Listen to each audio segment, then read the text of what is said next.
What if Plo Koon was on Coruscant during Revenge of the Sith? Everyone loves a good Plo Koon story, so let's get right into it. Our story begins on Cato Nemoidia as Plo Koon and the men of the 442nd Seed Battalion were battling the CIS, trying to take back the planet.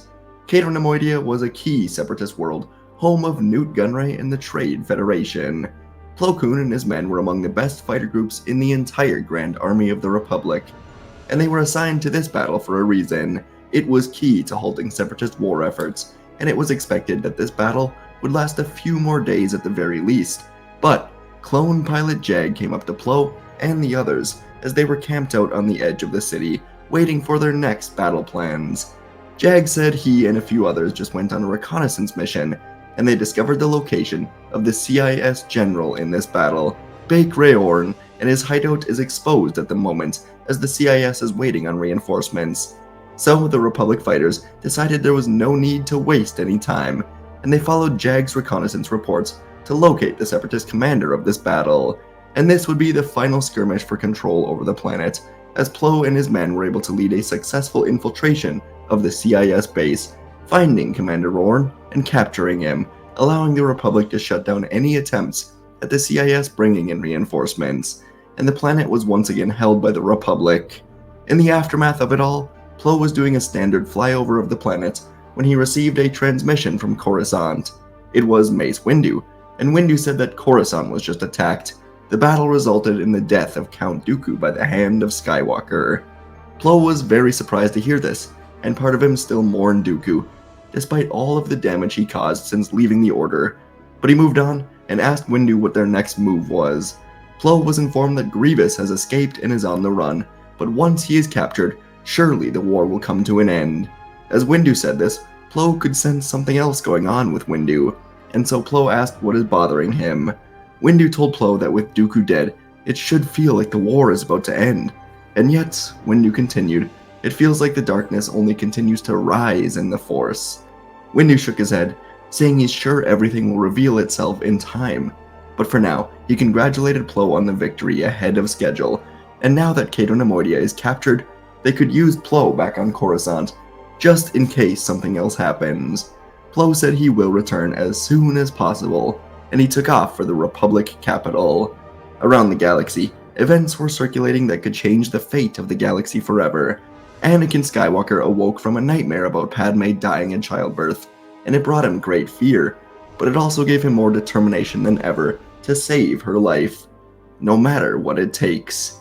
Battles on Felucia, Megiddo, Seleucami, and so many other planets were all important, yet everything felt insignificant compared to how the Force was circulating around Coruscant.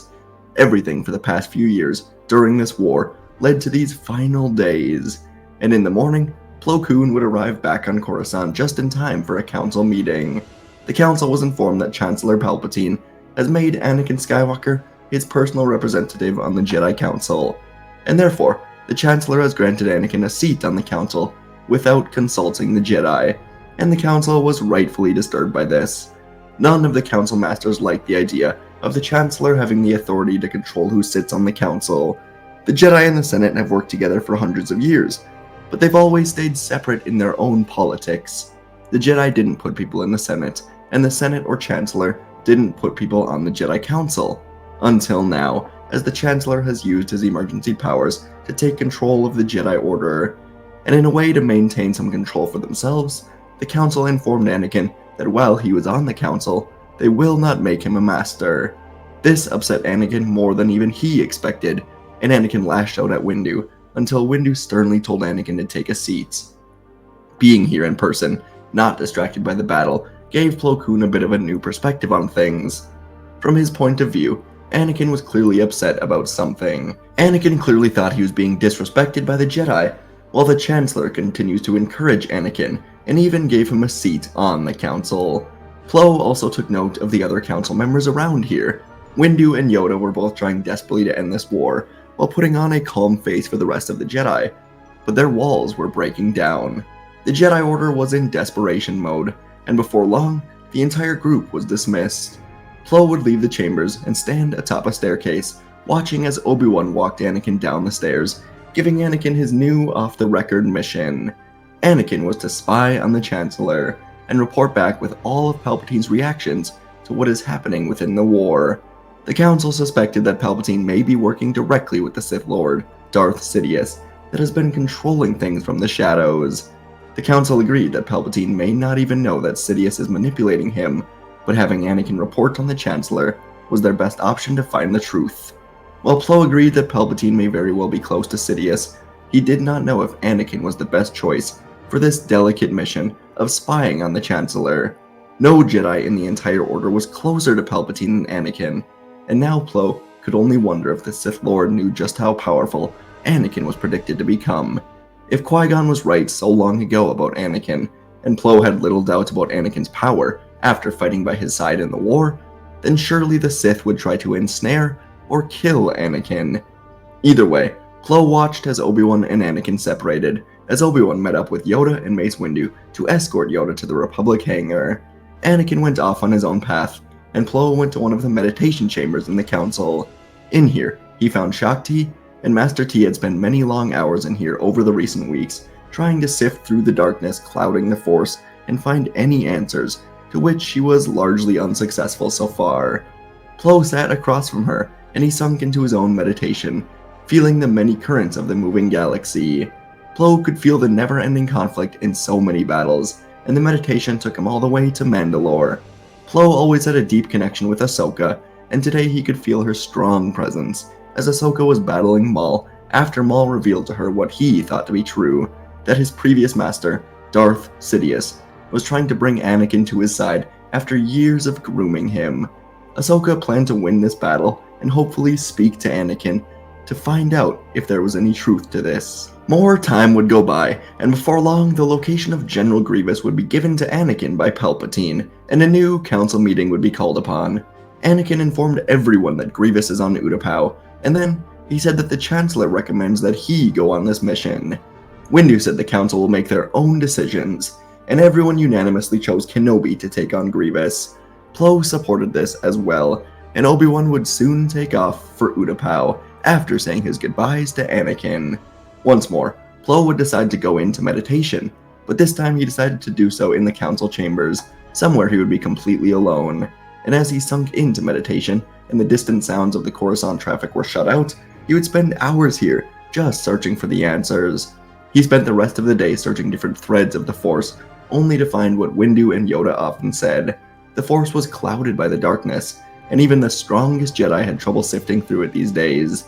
Plo spent so long in meditation that the time just flew by, and soon he was alerted to a new strategy meeting with Yoda, Anakin, Windu, Mundi, and Ayla Secura. Plo was alone in the council chambers, but he decided to just join the meeting from here. As his hologram joined in, Mace Windu was turning to Anakin, telling him to go to the Chancellor, inform him that General Kenobi has engaged Grievous in battle.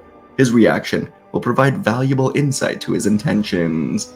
Anakin turned and left, briefly making eye contact with Plo, and soon the remaining Jedi just stood here, as Windu said he senses a plot to destroy the Jedi, then adding on that the dark side of the Force surrounds the Chancellor. Mundi said that if Palpatine does not give up emergency powers after Grievous is defeated, then he must be removed from office. And now Windu said that the Jedi Council would have to take control of the Senate to secure a peaceful transition of power. Plo very rarely spoke in council meetings.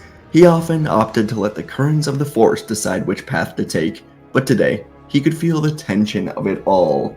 Yoda said that this line of thought will take them to a dark place, and they must take very great care. And suddenly, a new guest arrived to the meeting, one that made Plo extremely happy. It was Ahsoka Tano, reporting on her victory from Mandalore. Plo gave Ahsoka a warm greeting, telling her it is so good to see her again, and Ahsoka was also very happy to see Plo, as she reported that Maul is in custody. With Maul captured, and Grievous being fought by Obi-Wan, the war was set to end.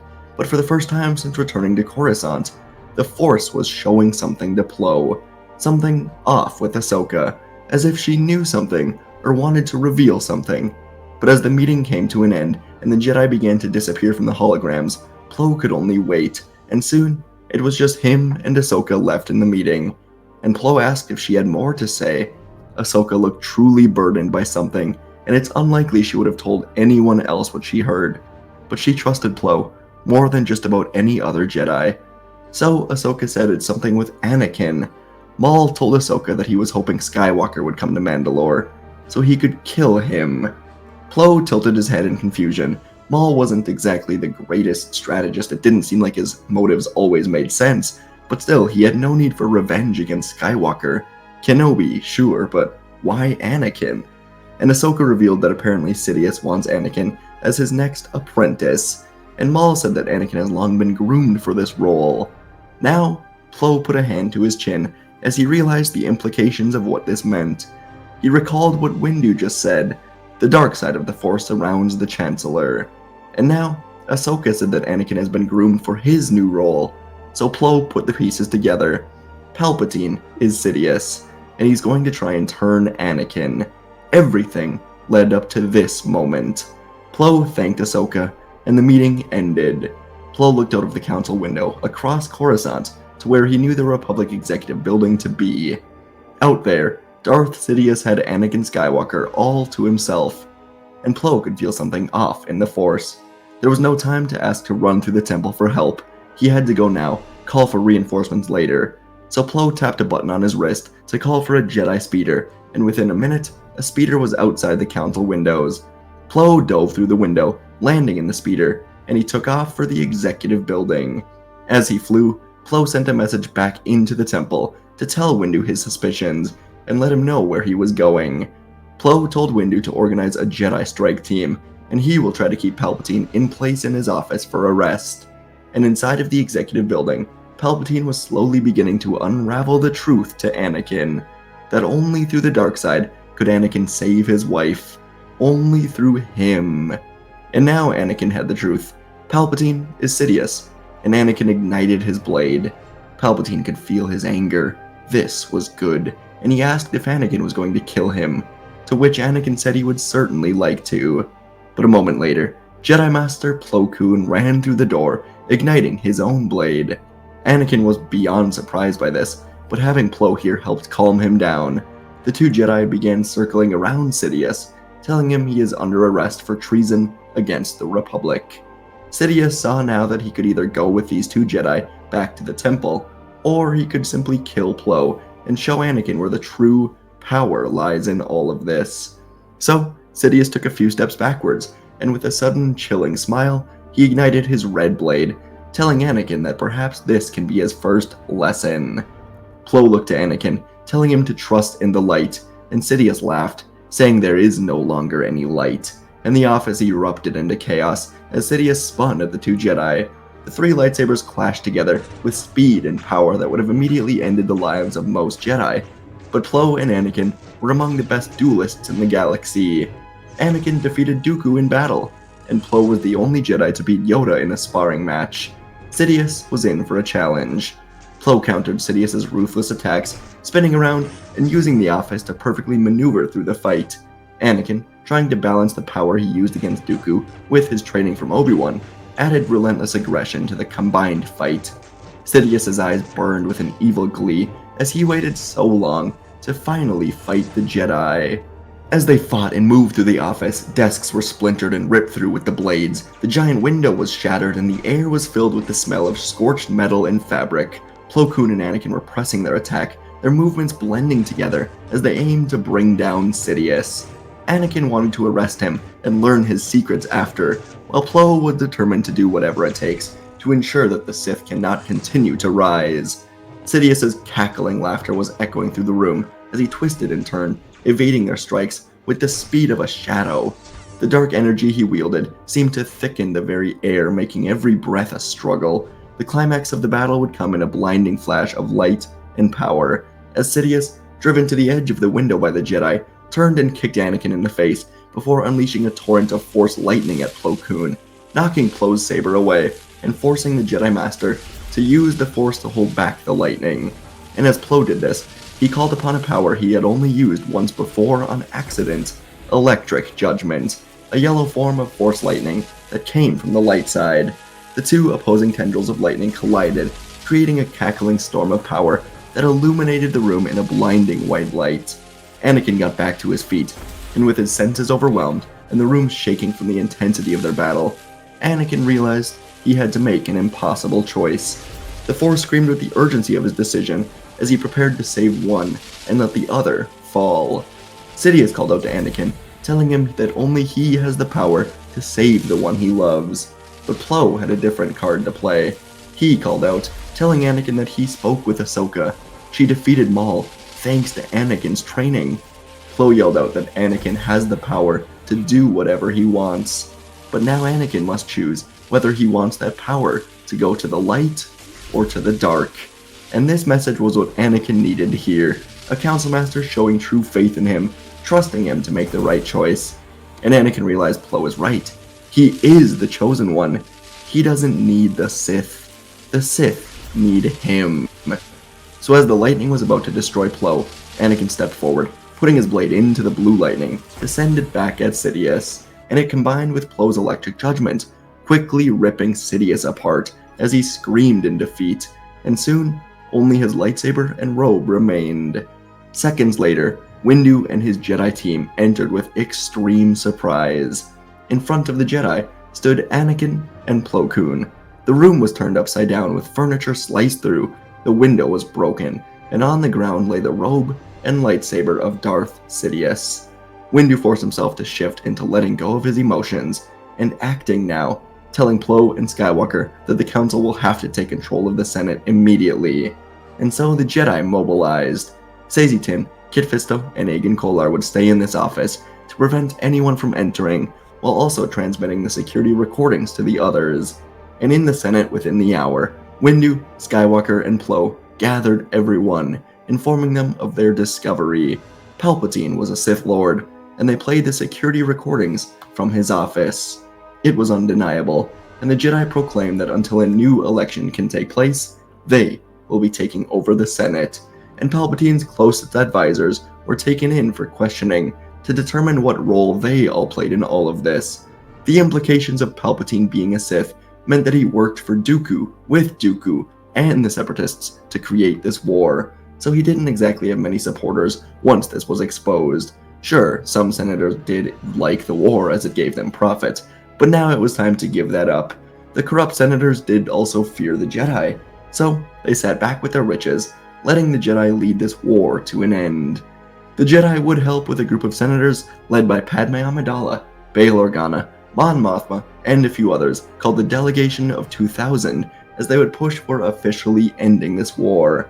The Jedi would call all of its members from the battlefronts, as the war came to an official end within a few days after the Separatist leaders were discovered on Mustafar, and a strike team would go and arrest them for good.